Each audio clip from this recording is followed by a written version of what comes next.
করছে এখন। এই দেখুন দাদা কি করছে এসব? জিমে যাব বলে রেডি হচ্ছি। জিমে যাওয়ার আগে এত ফল খাও? এটা আমার পিওর পাউড মিল। এরকম সারাদিন আমাদের 2-3 বার নিতে হয়, তার সাথে ডায়েট নিতে হয়, তবে এরকম মাসকুলার একটা বাইসেপ তৈরি হয়। তো এরকম সারাদিনে 2-3 বার আমাদের নিতে হয় দোস্ত। জিম করলে শুধু হয় না, জিমের সাথে সাথে এরকম মিল সারাদিন আমাদের 2-3 বার লাগে।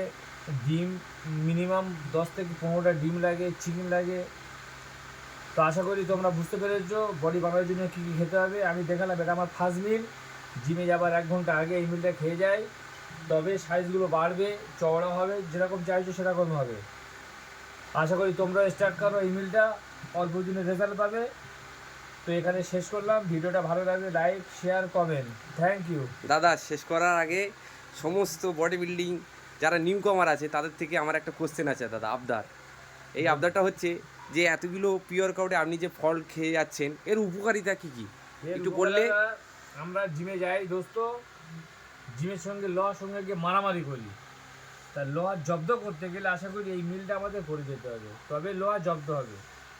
আর না হলে তুমি খালি পেটে যাবে, তুমি জব্দ হবে, মেশিন কিছু হবে না। এই অন্য কিছু না। Thank you. আর এসব ফল খাওয়া মানে পুরো শরীরে ব্লাডের সঙ্গে মিশে যাবে, সাইজ তবে চওড়া হবে। এখানে শেষ করলাম, টাইম বেশি নেই আর আমি যাবো জিমে। ভিডিওটা ভালো লাগলে লাইক, শেয়ার করবেন। Thank you. দাদা অ্যাডভাইসের জন্য খুব অসংখ্য ধন্যবাদ আপনার।